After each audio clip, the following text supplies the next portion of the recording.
Hey, I want to demonstrate a new feature of the Harmonic Quantizer that was released in Venom 2.6.1, a minor update not too long ago. This came out. And Harmonic Quantizer was one of the very first, well, actually, it was in the first batch of modules that I created about a year ago for the Venom plugin. And this is the first time I've updated it. And I've added a detune capability. But before I demonstrate what the Detune does, let's just first show what the Harmonic Quantizer does without Detune. So if I turn on my sound, I've got various setups. I got phase modulation, frequency modulation, amplitude modulation, ring modulation, and audio rate sampling. All of them use the patch master so I can bring the different techniques in quickly. So here we got phase modulation, and I changed the partials, changed the integral multiple of the bass frequency, and it's always musical modulation. That's the nature of using the partials, and works also with linear frequency modulation, true frequency through zero, true frequency modulation, not phase modulation. These waveforms might not look like what you're used to seeing for typical demos of frequency modulation, etc. But I chose these different shapes for what they do to the detune to make it a little bit easier to demonstrate. Amplitude modulation, same thing. Ring modulation.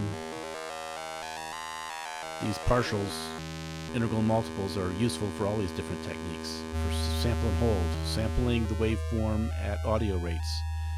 If you sample it at integral multiples of that waveform, you get a nice stable stair-step rendition of the waveform.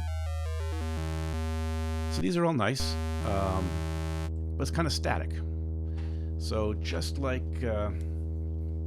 with unison, with just simple oscillators, and if you've got a pair of them and you detune them slightly and it gives it a nice richer sound, well, you can do the same thing with phase modulation and linear frequency modulation, etc. So if we go back to our phase modulation and put a little bitty detune,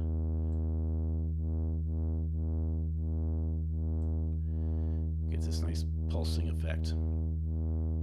And to me, this is very reminiscent of what happens when you have, say, a pair of sine waves that are slightly out of tune with each other.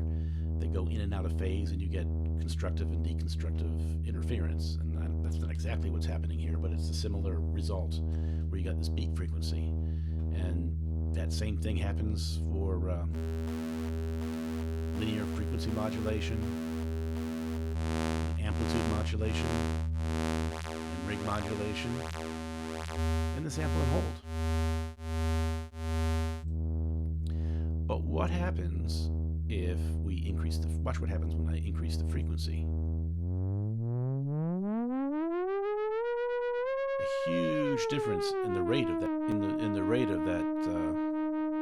beat zone. And same thing with all these different techniques.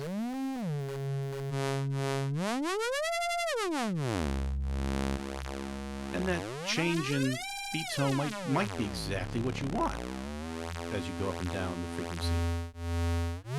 But then again, it might not be what you want. Maybe you don't want the character of the sound to change so much as you go up and down your keyboard, say. So that's where detune the compensation comes in. Right now there's none. If I turn it all the way up to 1, and let's bump this up a little bit, get it back to a reasonable amount. So now,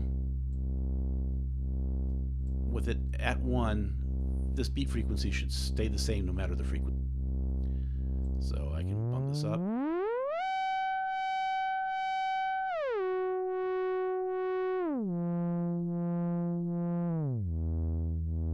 And the same is true for all these different waveforms.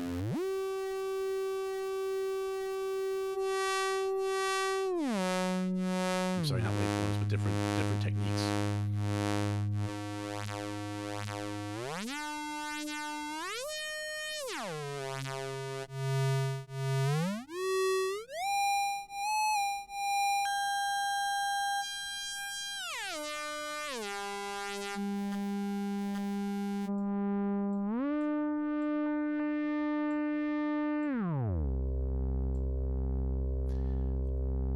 But maybe you don't. Maybe you don't want the drastic change in the beat tone as the frequency changes. But maybe you want some change. So you don't have to do 0 or 1 for compensation. You can go somewhere in the middle. So I turn this down, and let's bring this down a little bit. So now, as I increase the frequency,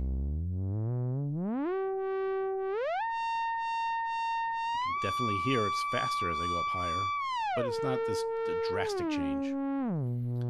So that works for all the different techniques, linear frequency modulation, amplitude modulation, etc.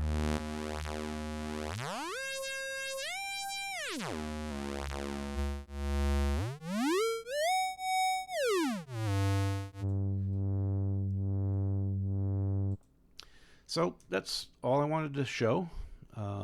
I hope some people can find some use for this new capability. Thanks.